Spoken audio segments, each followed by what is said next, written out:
presidente chinês garante que Pequim vai fazer todos os esforços para reunificar Taiwan pacificamente, mas se for necessário não vai renunciar ao uso da força. A região russa de Belgorod alvo de ataques crescentes. Novo incidente faz 11 mortos e 15 feridos, já foi classificado como ataque terrorista.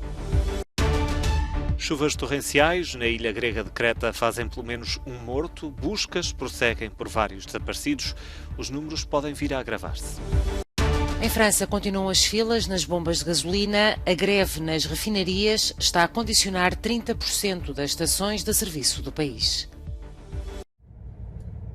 O 20º Congresso do Partido Comunista Chinês começou com um longo aplauso dos cerca de 2.300 participantes escolhidos a dedo para entrar no grande salão do povo em Pequim.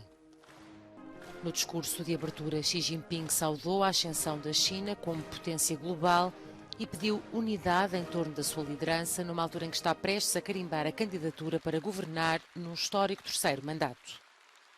A situação de Taiwan também foi destacada pelo presidente.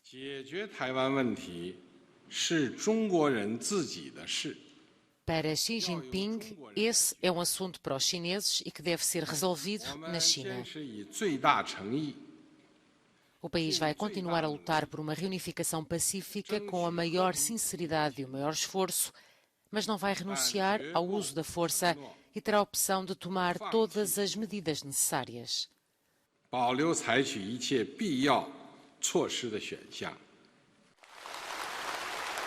Na sexta-feira, um porta-aviões dos Estados Unidos chegou ao porto de Manila para uma visita de rotina e Washington anunciou uma ajuda de $100 milhões às Filipinas para impulsionar as capacidades de defesa e modernização militar do país. O anúncio foi feito depois de 2 semanas de exercícios de combate que envolveram 2.500 fuzileiros filipinos e norte-americanos. A região russa de Belgorod, junto à fronteira com a Ucrânia, continua a ser alvo de vários ataques. Ao bombardeamento de um depósito de petróleo, soma-se um incidente tratado como ataque terrorista pela Rússia. O Ministério da Defesa diz que 2 homens de uma ex-república soviética dispararam contra soldados num campo militar russo este sábado, matando 11 pessoas e ferindo outras 15 antes de serem abatidos. Ontem, um evento terrível aconteceu no nosso território, no território de uma das unidades militares. Cometeu-se um ataque terrorista. Muitos soldados foram mortos e outros ficaram feridos. Todos os feridos estão a receber ajuda. Temos todas as coisas necessárias, materiais médicos e tudo. O governador da região de Belgorod, no sudoeste da Rússia, divulgou, entretanto, imagens do que diz ser o resultado de um ataque ucraniano ao depósito de petróleo. Na semana passada, a Rússia denunciou um aumento considerável de ataques ucranianos em várias regiões de fronteira. As tropas ucranianas repeliram ataques em 11 pontos da linha da frente este sábado. De acordo com Kiev, não tiveram de recuar. Mas o presidente Volodymyr Zelensky reconhece que em algumas áreas o braço de ferro com as forças russas colocou sob pressão o exército ucraniano. As ações ativas prosseguem em vários locais da linha da frente. Uma situação muito grave persiste nas regiões de Donetsk e Lugansk. O mais difícil é perto de Bakhmut. Continuamos a manter as nossas posições.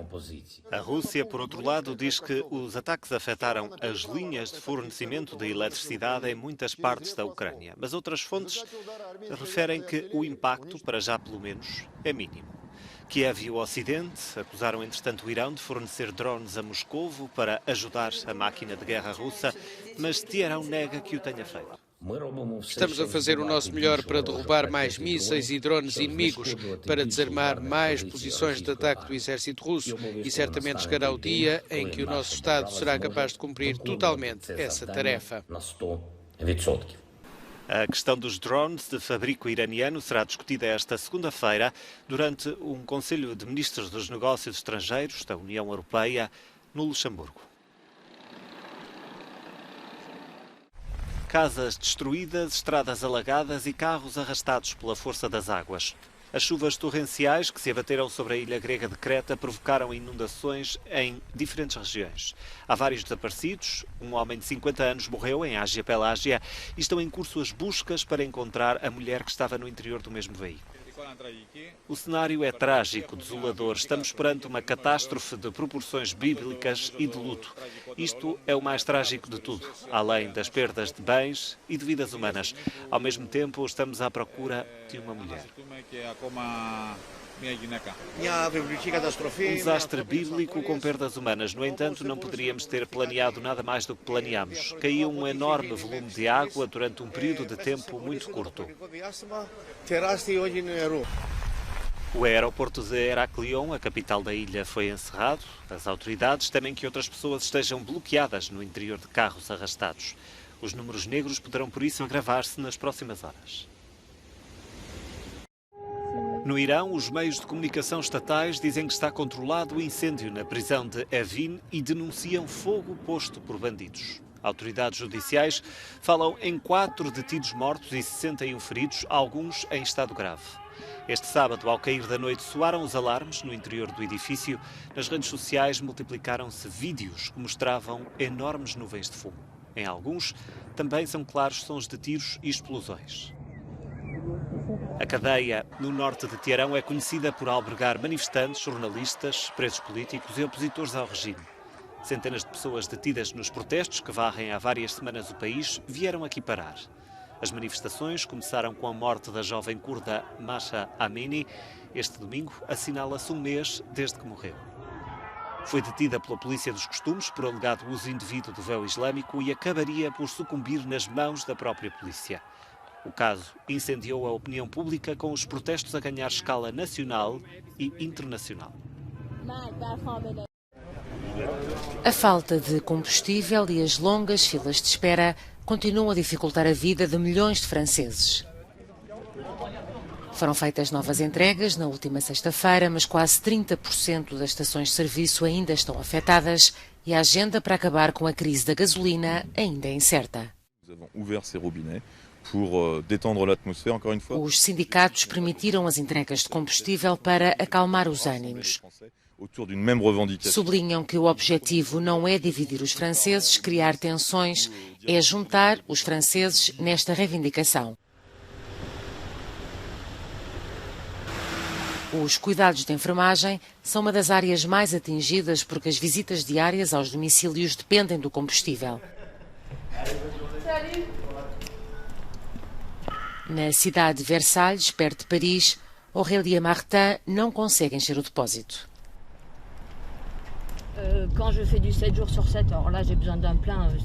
Conta que quando trabalha durante 7 dias seguidos precisa de um depósito cheio. Agora faz algumas deslocações a pé e o mínimo de carro.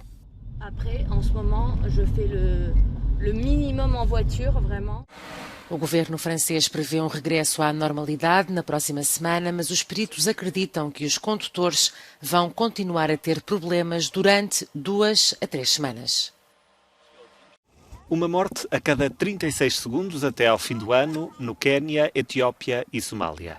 A organização humanitária Oxfam Intermon prevê um cenário dantesco por causa da fome, agravada pela pior seca na região em 40 anos. Das Nações Unidas chega outro alerta. Pelo menos 41% da população da Somália deve passar por uma situação de insegurança alimentar aguda até dezembro. A ONU apela à ação. Não devemos esperar por uma declaração de fome para agir, porque depois será tarde demais. Sabemos desde 2011, quando enfrentámos uma situação e uma declaração de fome, que no momento em que a fome foi declarada, metade das 260 mil pessoas que morreram já tinham, na verdade, morrido.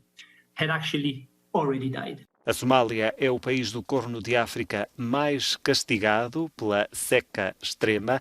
As previsões meteorológicas não apontam para precipitação em níveis aceitáveis para tão cedo. A atual seca é a pior das últimas 4 décadas. Afetou cerca de 7,8 milhões de pessoas, quase metade da população da Somália.